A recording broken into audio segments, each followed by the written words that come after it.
Break के बाद दोबारा खुशामदीद। खबरों का सिलसिला आगे बढ़ाते हैं और बात करते हैं सानेह सियाचिन की। सियाचिन के इलाके 11 सेक्टर में बर्फानी तोले तबे जाने वाले जवानों को निकालने के लिए रेस्क्यू एंड सर्च ऑपरेशन जारी है, जबकि नॉर्वे की माहिरीन की टीम ने इमदादी कामों के लिए नक्शे की तैयारी का काम भी शुरू कर दिया है। जी हाँ बिल्कुल। फौज के तर्जुमान इदारे ISPR की जानिब से जारी एलामिये के मुताबिक 11 सेक्टर में खुदाई का काम मुसलसल जारी है।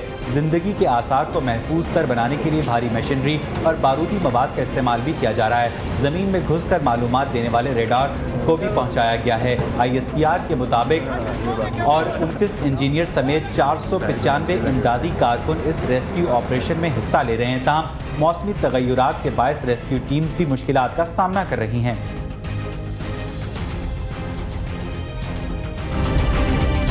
पाकिस्तान ने वाज़ेह किया है कि सियाचिन से मुतल्लिक पॉलिसी तब्दील नहीं की गई है।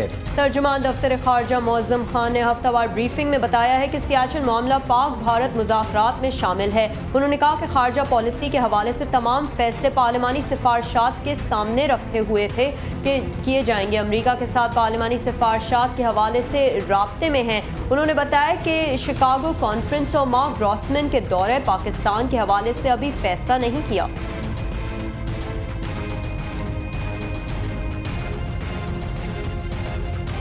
उधर भारत ने सियाचिन से फौज बुलवाने से मुताल्लिक आर्मी चीफ अशफाक परवेज कियानी के बयान का खैर मकदम किया है। भारतीय टीवी के मुताबिक वजीर ममलिकत बराए दिफा ने कहा है कि उन्हें ये जानकर खुशी हुई है कि पाकिस्तान को सियाचिन में फौजियों को दरपेश मुश्किलात का अंदाजा है। उन्होंने कहा कि वो पाकिस्तान की फौज के सरबराह की सियाचिन से मुतल्लिक बयान का खैर मकदम करते हैं।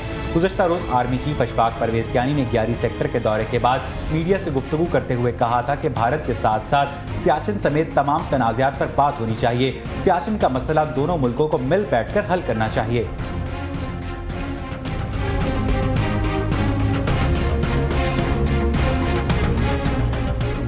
तहरीक इंसाफ के सीनियर रहनुमा मखदूम जावेद हाशमी ने कहा है कि कश्मीर और सियाचिन का मुस्तकिल बुनियादों पर फौरी हल होना चाहिए। ताहम सियासतदान पॉइंट स्कोरिंग की बजाय इसके लिए अमली इक़दाम करें।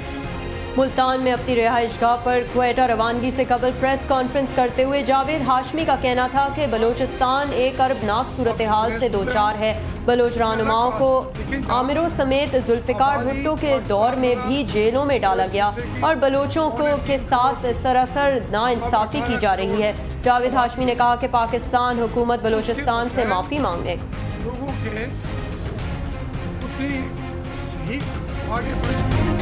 उधर मंजूर बस्सान साहब ने कोई ख्वाब देखा या कराची पुलिस चीफ के बयान ने उनकी आंख खोल दी। लेकिन अवाम के लिए खुशखबरी है कि रात 12 बजे डबल सवारी पर पाबंदी खत्म हो जाएगी। रिपोर्ट देखते हैं और जब तक डबल सवारी खुली है मौज कीजिए। महंगाई की मारी अवाम बेचारी, ऊपर से डबल सवारी। कराची में तो बस तमाम जराइम का वाहिद हल डबल सवारी पर पाबंदी ही समझ लिया गया था। गरीब आवाम पर बार बार बरसने वाले डबल सवारी के बम पर लोग इतने तंग हो गए कि कहने लगे अगर वर्ल्ड ट्रेड सेंटर कराची में गिरता तो हुकूमत फौरी डबल सवारी पर पाबंदी आयद कर देती।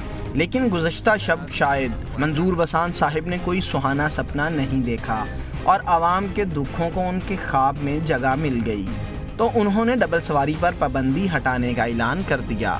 डबल सवारी तो पाबंदी उठनी चाहिए क्योंकि गरीब आदमी के लिए होती है। बाइक वगैरह पे गरीब आदमी सफ़र करता है। वैसे कदम तो अच्छा है क्योंकि गरीब लोगों के पास ही मोटरसाइकिलें हैं। अमीर लोग तो गाड़ियों में जाते हैं। गरीब लोग अगर कोई दो भाई हैं या कहीं जॉब पे जा रहे हैं, एक साथ इकट्ठे जॉब कर रहे हैं, तो उनको बचत हो जाती है। अच्छा गाड़ियाँ हम जैसे गरीबों का जो ना आसानी हो जाएगी। मंजूर बसान साहब ने कोई ख्वाब देखा या कराची पुलिस चीफ अख्तर गोरचानी के बयान ने उनकी आंखें खोल दी कि डबल सवारी से जराइम रुकने में कोई फ़ायदा नहीं हुआ। जो भी है आवाम को एक खुशी की खबर मिली कि आज रात से डबल सवारी पर पुलिस रकम नहीं बटोरेगी। डबल सवारी से जराइम का कोई ताल्लुक नहीं है। जिन्होंने करना है उन्होंने डबल सवारी पे या सिंगल पे भी नहीं भी होगी तो भी करना ही है। अगर डबल सवारी पर पाबंदी लग जाती है, यू कैन सी क्लियरली कि लोग फिर भी क्राइम से नहीं बचते। डबल सवारी बंद करने से कोई ज़रूरी नहीं कि जराइम ख़त्म हो जाएगा। डबल सवारी खुली हो या बंद हो, जिसने टारगेट किलिंग करना है, जिसने किसी को मारना है तो वो तो मारेगा। पाकिस्तान के सबसे बड़े और मसरूफ़ तरीन शहर कराची में पुलिस की कारकर्दगी तो सबके सामने है, लेकिन दुख की बात तो ये है कि गरीब आवाम की नुमाइंदा हुकूमत भी डबल सवारों के दुख को कभी संजीदगी से नहीं लेती और डबल सवारी खुलने और बंद होने का अमल सारा साल रिमझिम की तरह जारी रहता है। मोहम्मद अनवार, CNBC पाकिस्तान, कराची। नवी जमात के अंग्रेजी के पर्चे के दौरान हैरत अंगेज सूरत हाल उस वक्त पेश आई जब शर्मिला फारूकी की सरबराही में छापामार टीम का इस्तकबाल फर्रे हवा में उछाल कर किया गया। मजीद तफसीलात के लिए देखते हैं अक्सा हुसैन की रिपोर्ट। ये घूमे इसकी हिले में सारी दुनिया ये झूमे, जरा सा फिसला तो तुझे कब से मिलेगा, यहाँ जो करेगा वो तू यहीं पे भरेगा। कर्मा इज ए शर्मिला फारूकी साहिबा ने शायद कभी सोचा न होगा कि जिस इम्तिहानी मरकज में वो छापा मारने जा रही हैं, वहाँ उनका इस्तकबाल किस अंदाज में होगा। मंजूर कॉलोनी में वाक़े इस इम्तिहानी मरकज के होनहार बच्चों ने शर्मिला साहिबा की आमद की खुशी में उन पर फूल के बजाय फर्रे निछावर किए।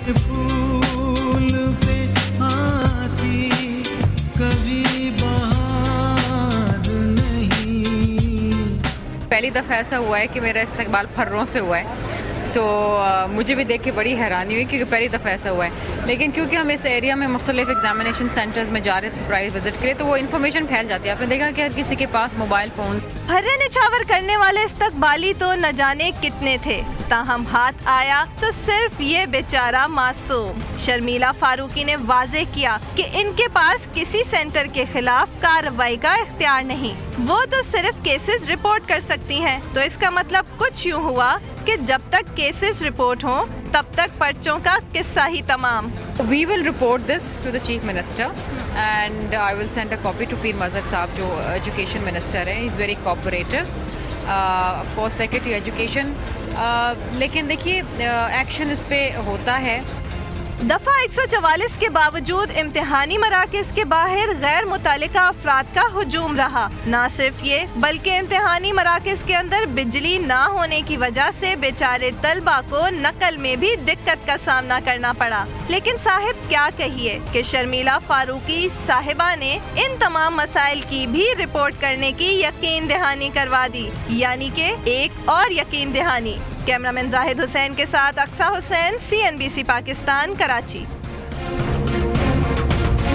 स्टील मिल का माली बहरान शिद्दत इख्तियार कर गया। मुलाजमीन को ताहाल मार्च की तनख्वाहें अदा नहीं की जा सकी। पाकिस्तान स्टील मिल्स में माली बहरान के बायस मुलाजमीन भी शदीद माली मुश्किलात का शिकार हो गए हैं और स्टील मिल इंतजामिया के पास बजट न होने से मुलाजमीन को अब तक मार्च की तनख्वाहें अदा नहीं की जा सकी हैं। ज़राए के मुताबिक स्टील मिल मुलाजमान की एक माह की तनख्वाह का बजट 60 करोड़ रुपए के करीब है।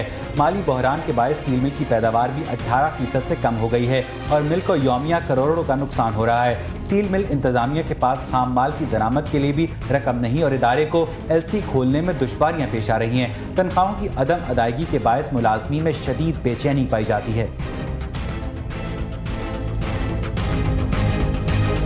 इराक में मुख्तलिफ शहरों में होने वाले 10 से ज़ायद धमाकों में कम अज़ कम 24 अफराद हलाक और दर्जनों जख्मी हो गए हैं। रिपोर्ट के मुताबिक कार बम धमाकों और सड़क के किनारे नस्ब धमाका खेज मवाद के जरिए की जाने वाली कार्रवाइयों में ज्यादातर सिक्योरिटी फोर्सेस को निशाना बनाया गया। सबसे बड़ा हमला शुमाली शहर किरकुक में हुआ, जहां पुलिस की गश्ती दस्तों के नज़दीक 2 कार बम धमाकों में 4 अफराद हलाक और 24 जख्मी हो गए। दारुल हुकूमत बगदाद के मुख्तलिफ इलाकों में 5 धमाके हुए। तिब्बी ज़राए के मुताबिक इन हमलों में 9 अफराद हलाक और 26 जख्मी हो गए। इसके अलावा मुल्क के शुमाली शहरों समरा और बाकूबा में 2 कार बम धमाके, जबकि मौसूल और ताजी में सड़क के किनारे धमाका खेज मवाद फटने का एक वाक़या हुआ। इराक के मगरबी शहर रमादी में भी 2 कार बम धमाकों में 4 अफराद हलाक और 10 जख्मी हो गए।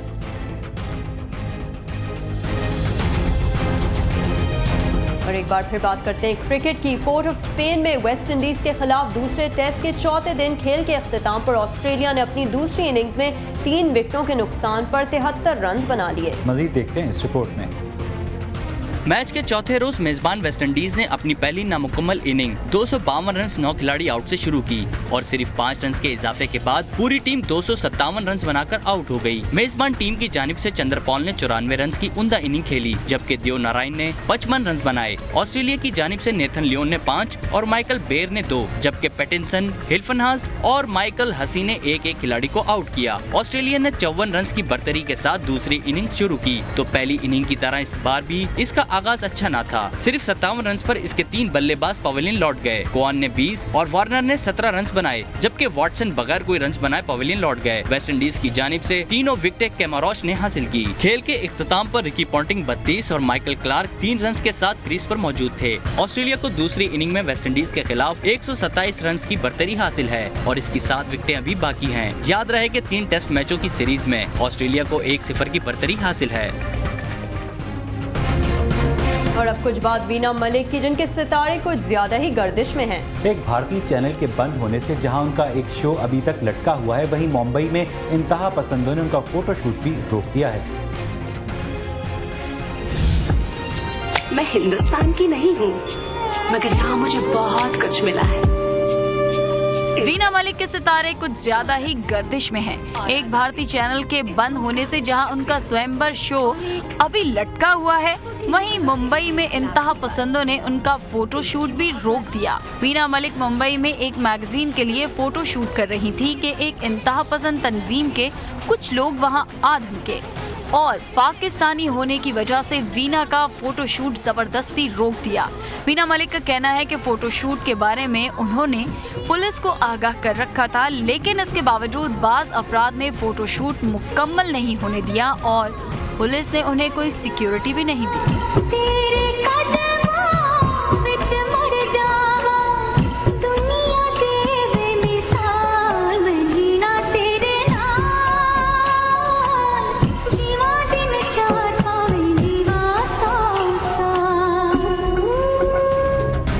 बड़ों के बाद बात करते हैं बच्चों की, जिनसे किसी भी वक्त किसी भी हरकत की तवक्को की जा सकती है। अब इन नन्हे मियाँ को ही देख लीजिए कि वैक्यूम क्लीनर के सामने बैठकर उनसे हंसी रुकी ही नहीं जा रही।